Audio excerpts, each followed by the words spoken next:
Hello, hello, hello. Welcome to TinaO's story from the car. Meet, meet.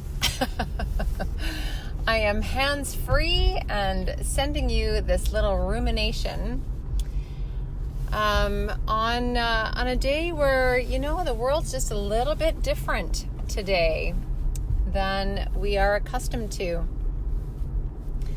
We're in the new normal. We're in the new normal. And some of us may be walking around with a little bit of, some scratches and bruises to our belief. Scratches and bruises, and I suppose some of us might even have, some extra layers of protection up as a result of some changes in the world. And I wanted to talk a little bit about our gifting. And so for those of you who don't know my work, I'm TinaO from TinaO Life, and I'm a core story specialist. I'm a listener is what I am. In my gifting, that's what I do. I'm a listener. And in that listening space, what I hear is the narrative that is of you and the language put on that narrative. So it's like, what that means is, it's just my fancy way of saying you're going to say stuff and I'm going to feel it rather than hear it. But as I hear it, I feel it, and I'll go, hey, wait a minute. Ding, ding, ding, ding, ding. Whoa, my whole body just went boom when you said that. In my listening, it's also, as a writer, I write to the story that I am writing into, which sounds kind of strange, but it's almost like as an artist, as a writer, I have a conversation with the story that is coming through me, and I know that it's done when the conversation's over, and that's how the writing ends. I often don't know what I'm writing about until I get to the end of it, and then I have to read it back to myself to know what the message was. So I'm a professional listener. And this story from the car series takes a look at or examines or has a conversation with, which is kind of what I'm doing right now, having a conversation with a word. When I started this broadcast, or when I hit record on this, I wasn't exactly sure where I was going, but I thought I might start with the word wholeness.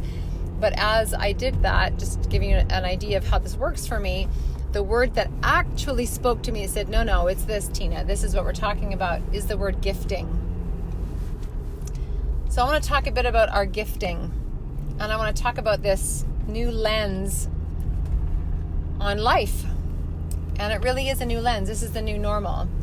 I am 49 years old. I'm of a generation where I heard about the Great Depression. I certainly heard about the Second World War. I certainly had people in my life who lived a new normal as a result of the Second World War. My father grew up in the Depression, and so his new normal of the Depression was, never wasting anything, ever, right? And, my generation hasn't lived through a new normal. Yes, we had 9/11, sure, but you know what? 3,000 people were killed. Excuse me, that makes me cough with the horrific reality of that. And yet, the only new normal we brought out of that was how to hate, how to blame, how to judge, how to protect. The new normal that we're in now has everything to do with climate change, everything to do with the pandemic, everything to do with our very life and our existence as we know it being completely changed, shaken. We can no longer go unconscious. I mean, we can, and lots of us will, I'm sure. But it'll cost us. And there won't be as many of us that go unconscious this time because, boy, the whole world has felt this one. So I'm not going to take us down. That's not the point of this conversation. I want to talk about our gifting. Here's what I know, and this is from the lens of story work. we all come into the world with a divine narrative. A narrative, you might even say it's like language or words on our soul print. And in that blueprint, I'm going to steal from my friend Lisa Berkovitz, who has a really cool group called Empathpreneurs. She looks at us from the blueprint of us. And so in our blueprint, thank you, Lisa, in our blueprint is also our gifting. And I use a phrase a lot in core story work, which is what we get for free is who we're here to be. And what we get for free is our gifting. There's an assignment, or there doesn't have to be, but there's an assignment attached to that gifting, that thing we got for free. So for me, it's listening. We don't have to accept that assignment. I mean, that's the beautiful thing about choice, right? Free will. But we are made as something for something. And again, we don't have to do the for. We're going to do it anyway. It just doesn't have to be like some big grandiose, life thing. But we are gifted with something. And here's what I know. In this new worldview, in this new paradigm of life itself, where all the rules have changed, man, oh man, our gifting is called on right now. It's actually in our gifting that we find our most peace. And this is probably why the word wholeness was coming to me. It's in our gifting that we feel the most whole. It's actually in our gifting, when we give that gifting away, we also feel the most whole. It's where, when I work with clients, I call them the perpetual motion machine. It's where we are actually in perpetual motion, that if we didn't have to eat or sleep, we could just do it all day. I mean, we do live in a body, and sometimes we pretend we don't. Gosh, heaven knows I did before I was, I think it wasn't until I was like 42 and I had cancer. My body had cancer that I realized, oh my God, I live in a body. I'm like, yeah, Roberta, you live in a body. No, but like, I live in a body. I'm like, yeah, you live in a body. I talk to myself a lot to remind myself I live in a body. And so our gifting, when we give it away, we're in perpetual motion. We could just do it. It's like we get up in the morning, and as our feet hit the floor, we're just doing that thing that we're made as for. Our gifting can also be the thing that causes us a lot of pain or shame, because it is also the most pronounced part of us. We spend, our first 7 years in our life kind of living as that gifting. And then something happens on the playground, usually somewhere around 7, maybe earlier, but usually somewhere between 7 and 9. And that gifting gets called out by somebody pointing a finger, right? Our gifting usually is a statement that has a to in it. So like for me, oh my God, you are too much. Oh, Tina, you are too loud. Oh, Tina, you are too happy. Oh, Tina, you are too expressive. Oh, Tina, you are too emotional. I once had a roommate who said to me in my 20s, he says, I brace myself when you come home, right? So that to piece. Now, in my life today, as I approach 50, not that it's about a year thing, it's more like, enough years of resistance of my very being. Eventually there comes this point where you're like, whoa, man, I couldn't stop who I am if I tried. And in that gifting of my to-ness, that to-ness is my accessibility. And the listening is actually the balance of my expression.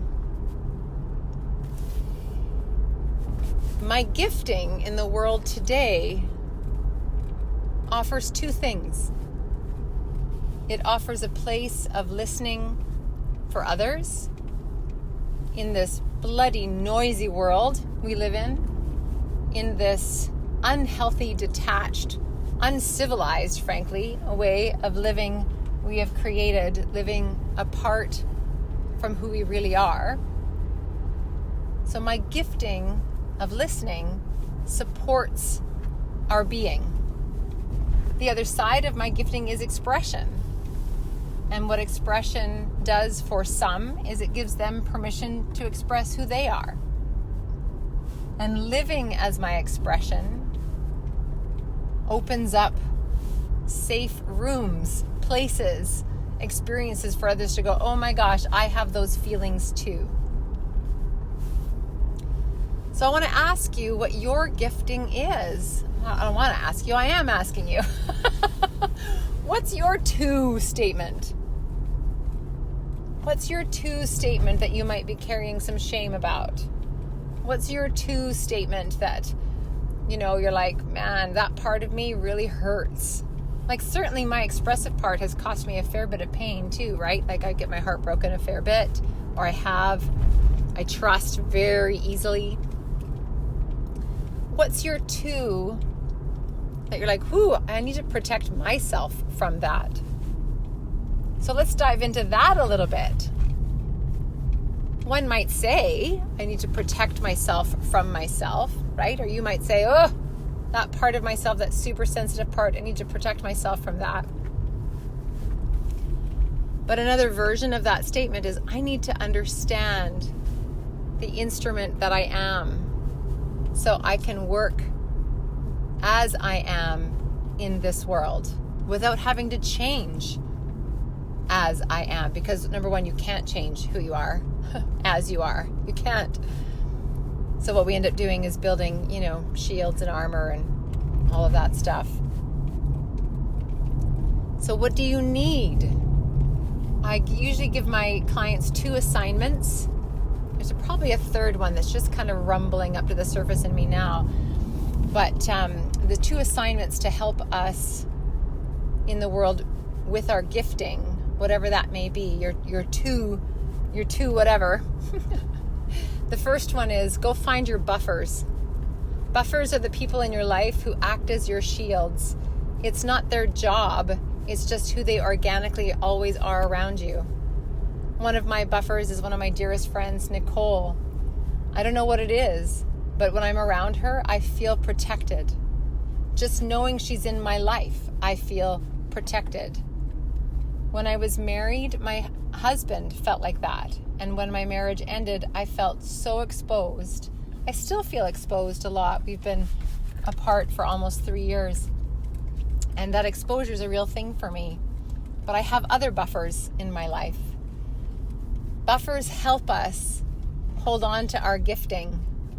I have a friend in my life and mentor who is such an empath, such a receiver, what I call receiver, that he walks around the world in a bubble. I can feel the bubble around him. And I know that I'm such an expressive and a bit of a puppy dog, really, that before I even sit down beside him, I acknowledge his bubble. And I go, can I sit down? Because part of his gifting is the way that he feels. He's like a professional feeler, if you will. And for me to stand in honor of his gifting, I honor his bubble. So go find the buffers in your life. Who are the buffers, and what kind of buffer do you need to protect your gifting in the world? The other assignment I give to my clients are receivers. Go find your receivers in the world. The receivers are the people in your life that you can, send those 3 a.m. messages to. Those people you can, let it all hang out in your rawness of your two-ness, whatever your two-ness is, and put it in a message, in a voice message, in a typed message, however it is that you need to do it. They don't even have to answer the phone. And they are your receivers. To hold your gifting, to offer your gifting in the world, who do you need to be received by? And then there's a third category that's just kind of coming to mind, and that has been sort of percolating for me over the last week or so.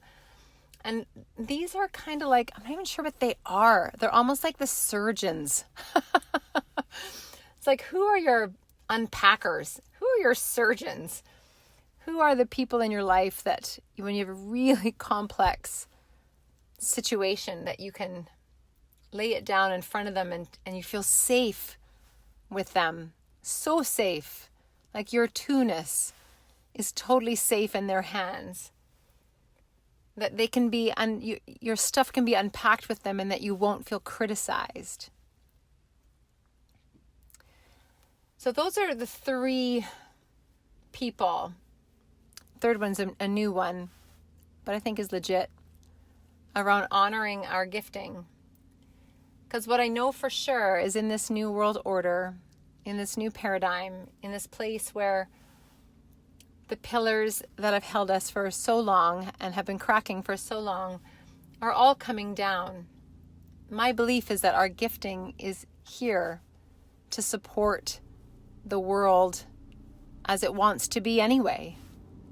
Like the world wants to be this. That's the great thing about nature. Nature just does its thing. We do our thing on top of nature, and as soon as we get out of the way, right?